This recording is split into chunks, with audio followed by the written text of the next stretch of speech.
Oi gente, eu sou Mirelle Mosquela e hoje estou aqui nos estúdios do segundo Super Fórum para trazer em primeira mão para todos vocês os insights que aconteceram aqui no evento.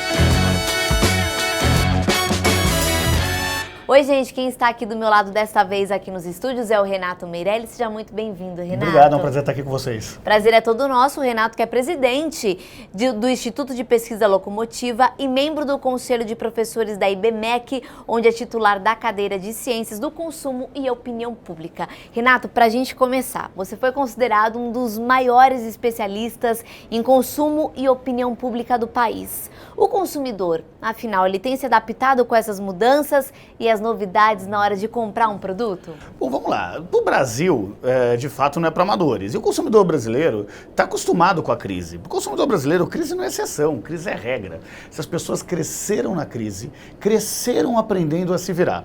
A diferença dessa crise para as outras crises econômicas, isso fica muito claro nas nossas pesquisas, é que dessa vez ela veio depois de um momento em que a vida tinha melhorado muito.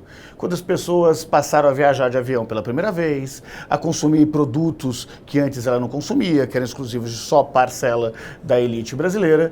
E foi a primeira crise em uma geração que as pessoas começaram a ter uma sensação de downgrade, de ter que dar um passo atrás. E se tem algo que eu aprendi durante 19 anos estudando consumidor, se tem uma coisa que as pessoas odeiam, é perder aquilo que eles já ganharam. Uma coisa é eu adiar minha primeira viagem de avião. Outra coisa é eu viajar de avião e ter que voltar a viajar de ônibus. Como diz o meu amigo Carlos Ferreirinha, perder dói muito mais do que deixar de ganhar. Paladar não retrocede, né? O sujeito que aprendeu o gosto da champanhe não quer voltar para a cidra. E agora falando um pouquinho mais das milhares de pesquisas, de estudos que você realiza ao longo desses anos, qual foi a mais recente ou qual delas você gostaria de compartilhar aqui com a gente? Eu acho que tem dois estudos chaves que ajudam a apontar para onde vai o consumo brasileiro.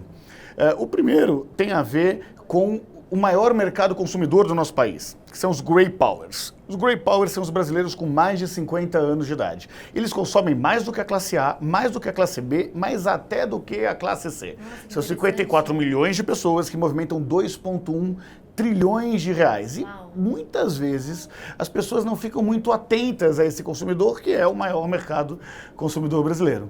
O outro é o papel que as novas tecnologias têm no jeito de comprar. Então você tem um crescimento gigantesco dos aplicativos, pessoas que inclusive não só fazem economia pelos aplicativos, como ganham dinheiro no aplicativo. Para o pessoal que está nos assistindo ter uma ideia, eu tenho 18 milhões de brasileiros hoje que têm alguma renda graças a um app. Não, incrível, né? Realmente o aplicativo chegou para revolucionar a nossa história, a história do consumo do brasileiro. O Instituto Locomotiva, Renato, ele traçou um perfil do consumo desse brasileiro em tempos de crise e como ele se relaciona com o varejo.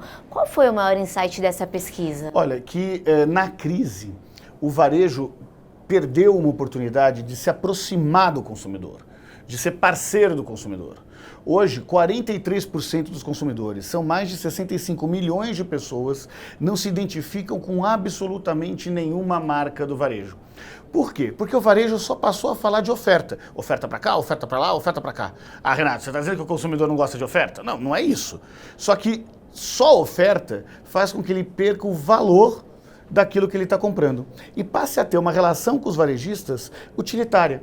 Então ele vira um caça-oferta e isso só prejudica a margem dos negócios e impede com que o consumidor consiga construir uma relação de longo prazo com as suas marcas varejistas. Para a gente fechar então o nosso bate-papo, qual a importância do segundo Super Fórum acontecendo aqui em São Paulo? Olha, eu acho que tem uma vantagem fundamental para o desenvolvimento do negócio. Muitas vezes só as grandes redes de supermercado ou as grandes redes de varejo de moda têm acesso ao que há de mais atual sobre as tendências do consumidor, as tendências da economia, as tendências do varejo.